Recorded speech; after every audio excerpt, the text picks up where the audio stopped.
नमस्कार, मैं हूँ रजनीश और आप देख रहे हैं अपना YouTube channel my help centre. जैसे कि आज का थंबनेल आप देख कर पहचान गए होंगे कि आज का टॉपिक किस पर्पज से होने वाला है।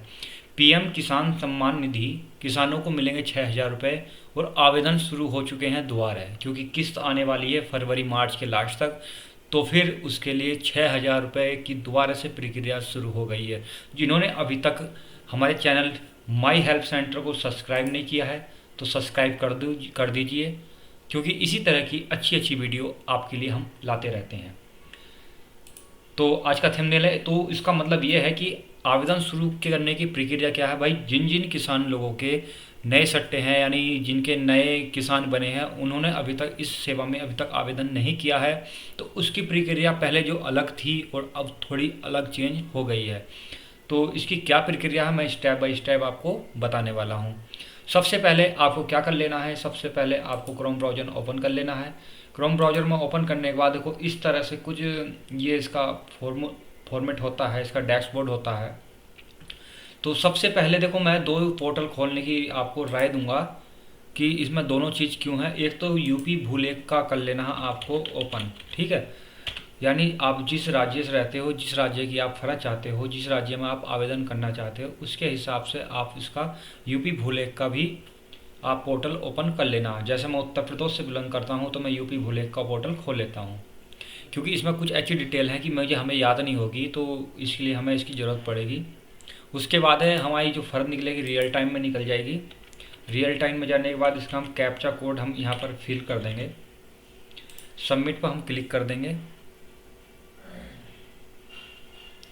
यहाँ पे मैं अपना ज़िला जो है ज़िला चुन लेता हूँ।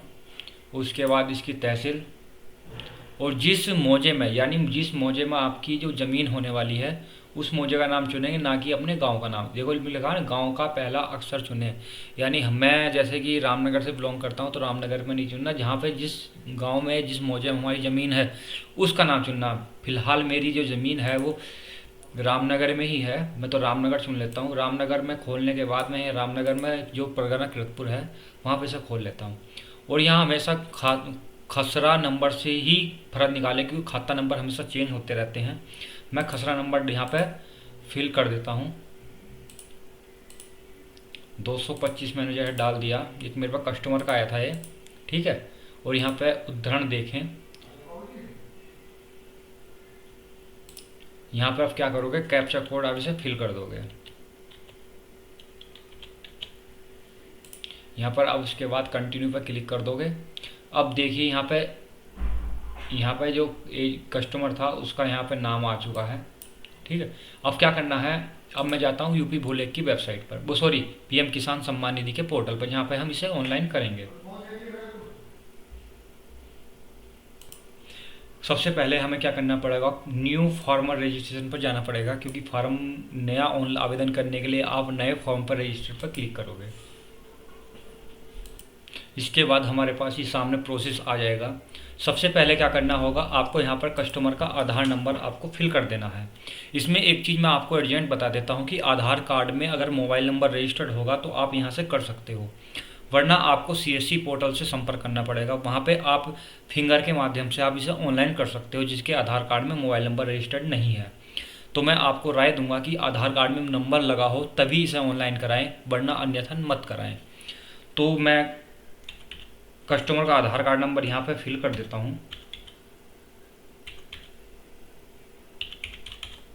मैंने यहाँ कस्टमर का आधार कार्ड नंबर फिल कर दिया है और यहाँ पे स्टेट जो जिस स्टेट से रहने वाले हैं उस पर मैं चुन लेता हूँ। उसके बाद आप इसका कैप्चा कोड फिल कर दोगे। देखो एक एक चीज़ टॉपिक जो है ध्यान से करते रहना है।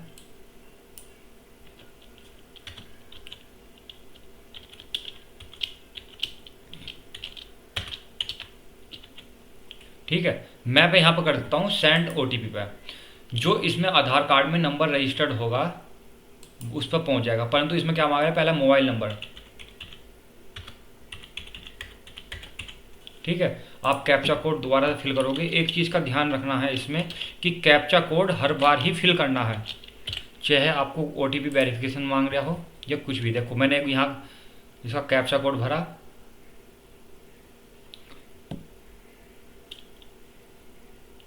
तो यहाँ पे दिखा रहा है, सॉरी नंबर मैंने गलत डाल दिया,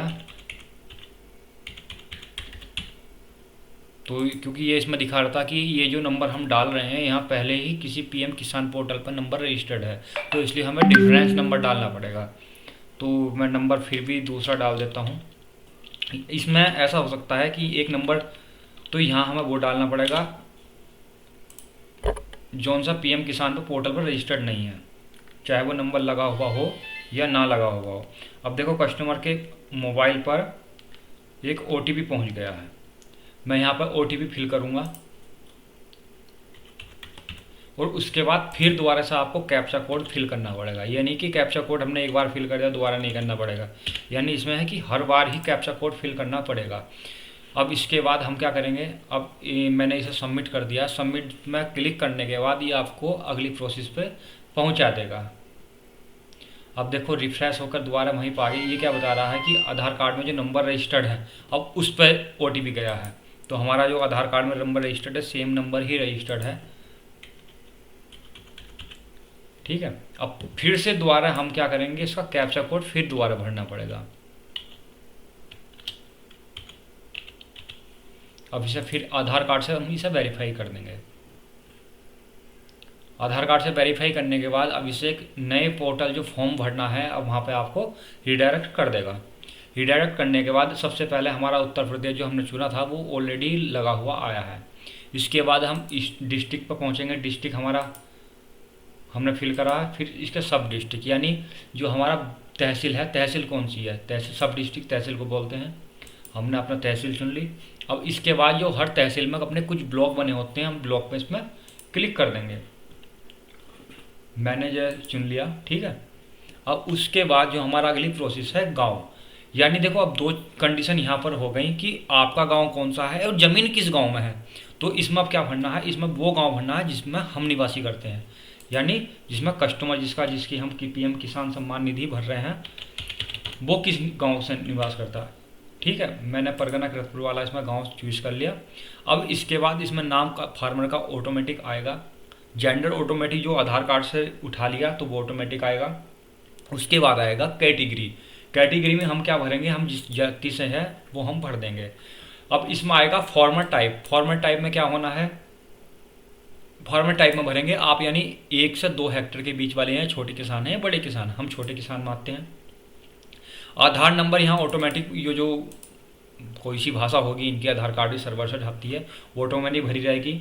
आधार कार्ड में देखो जो मोबाइल नंबर आधार कार्ड में रजिस्टर्ड है वो ऑटोमेटिक यहाँ आ जाएगा। इसके बाद आपको एड्रेस भर लेना, एड्रेस भरने की जरूरत नहीं है, ऑटोमेटिक आएगा।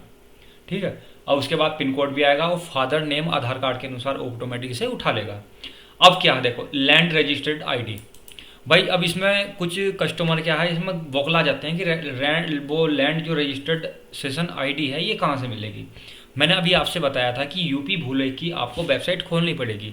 कुछ लोग क्या होते हैं यहाँ पर खाता नंबर डालते हैं, कुछ लोग क्या होते हैं यहाँ खसरा नंबर डाल देते हैं, वो चीज़ नहीं डालनी है आपको क्योंकि उससे फॉर्म रिजेक्ट हो जाएगा।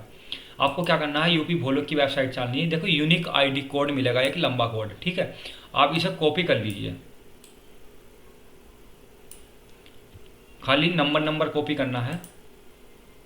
ठीक है, और यहाँ आप यहाँ पर डाल दोगे, जो फालतू का वो मैंने काट दिया। ठीक है, यहाँ पे ये चीज़ हो गया।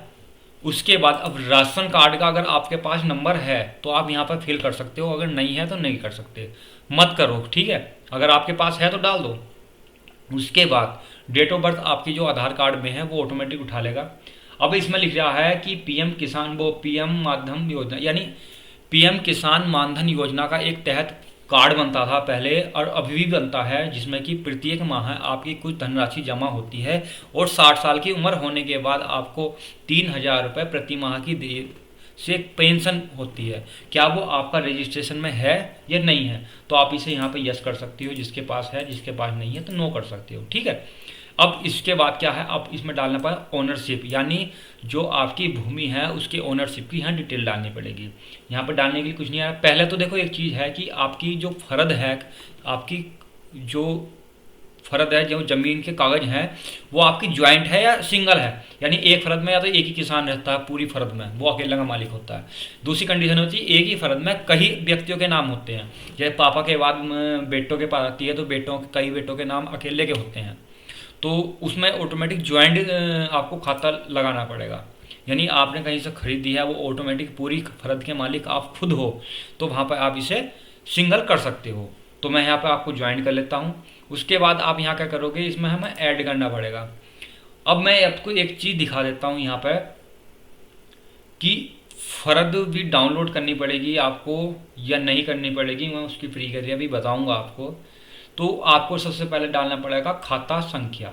ठीक है, खाता संख्या कहाँ मिलेगा, खाता संख्या हमारा ये रहा, ये ऊपर 00092। ठीक है, मैं यहाँ पर पहुँच जाता हूँ 00092। दूसरी बात, खसरा नंबर कहाँ मिलेगा, खसरा नंबर आपका ये है 225। ठीक है, यहाँ पे 225। अब इसमें डालनी है कि कितनी हेक्टेयर ज़मीन है आपकी। ठीक है, अब भाई हमें तो ऐसा निकालनी नहीं आती, तो आप इसकी यो है कि पूरी ठाक डाल दो 1.9570। ठीक है, थोड़ा स्लो चल रहा है नेट, 1.9570। ठीक है, उसके बाद अब इसमें दो चीज़ मांग रहा है कि लैंड ट्रांसफ़र कब हुई है, 2019 के बाद हुई है, 2019 से पहले हुई है, तो मैं 2019 के बाद की लिखूंगा। इसमें एक चीज़ कंडीशन और होती है, इसमें दो डेट क्यों दे रखी है भाई, ये क्या है, बिफोर का मतलब है, आफ्टर का मतलब भाई पीएम किसान के माध्यम से, तो मतलब वही है जिसके नाम पे ज़मीन है तो ऑटोमेटिक उसके नाम पर होनी चाहिए। तो इसमें कंडीशन क्या है, अगर आपके पास 1/2/2019 से पहले की ज़मीन है तो उस पर तो सभी को पीएम किसान की जो किस्त है वो सबके लिए अलाउ है, परंतु इसमें जो बाद की किस्त है यानी 1 फरवरी 2019 के बाद की ज़मीन है, केवल दाखिलकारी यानी जो दाद दिलाई ज़मीन होती है, अगर वो ज़मीन आपके पास है तो ही आपको किसान सम्मान निधि की पेंशन मिलेगी, वरना आपने किसी से परचेज करी है या खरीद दी है आपने तो वो कंडीशन में आपको पीएम किसान सम्मान निधि की पेंशन नहीं मिलेगी। तो अब क्या है इसमें कि सेलेक्ट लैंड, यानी आपके पास जो ज़मीन आई है वो कहाँ से आई है, तो फादर डेथ होने की वजह से आपके पास ज़मीन आई है। अब इसमें है लैंड रजिस्ट्रेशन तिथि, वो कौन सी है, तो मैं फर्द में ही बता देता हूँ आपको। सबसे पहले यहाँ मिलेगी जो अपडेट हुई थी, तो ये जो अपडेट आदेश हुआ था 8 फरवरी 2023 को हुआ था। ठीक है, मैं यहाँ डाल देता हूँ 8 फरवरी 2023। ठीक है, ये दिल की। अब इसमें क्या है, इसमें नो रहने देना है, पट्टा की ज़मीन है या तुम्हारी खुद, हमें पट्टे की ज़मीन नहीं हमारी खुद की ज़मीन है। ठीक है, खेती की ज़मीन है।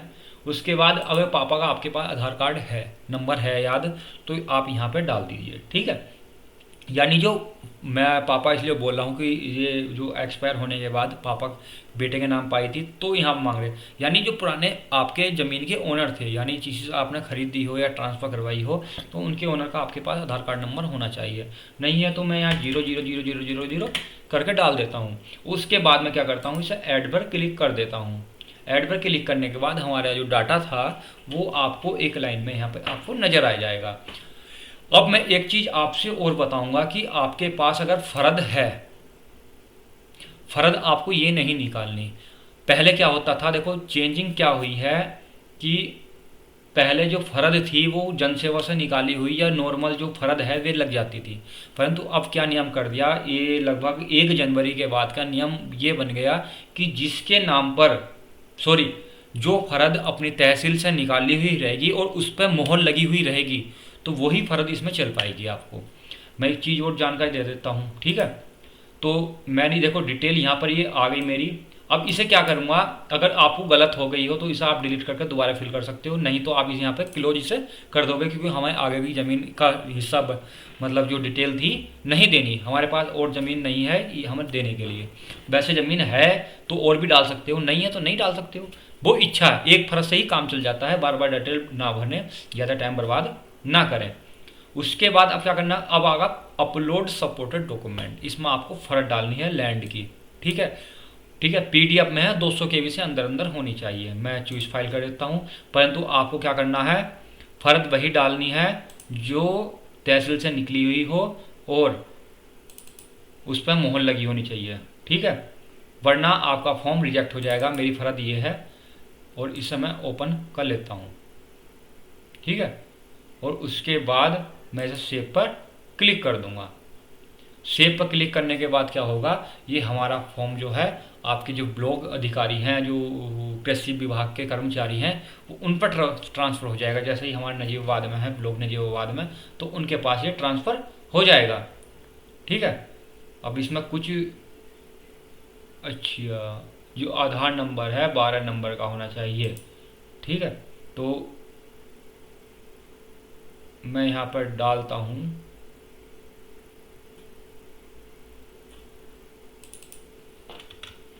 अच्छा, जो हमने पापा की डिटेल भरी थी तो उसमें आधार कार्ड का जो नंबर मांग रहा है 12 ही नंबर मांग रहा है, इसमें कम नंबर नहीं मांग रहा है, इसमें फ्रॉडगर्दी नहीं चलेगी। तो मैं नंबर 0 जो है वह 12 ही बार भर देता हूँ। मैं ऐड कर लिया और मैं फ़र्द का नंबर दोबारा देख लेता हूँ। ये 92 नंबर है, 225 है खसरा नंबर, ऐड।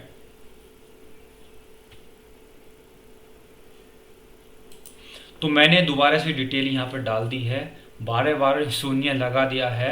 उसके बाद मैंने फ़र्द जो थी ऐड कर दी और मैं यहाँ पर दोबारा से इसे सेव कर देता हूँ। और सेव होने के बाद प्रक्रिया यहाँ पे देखो लिखा हुआ है record has been successful, your ID यो है, ठीक है। आईडी का मतलब होता है जो आपके आधार कार्ड का नंबर है वही आईडी आपकी निकल कर आएगी।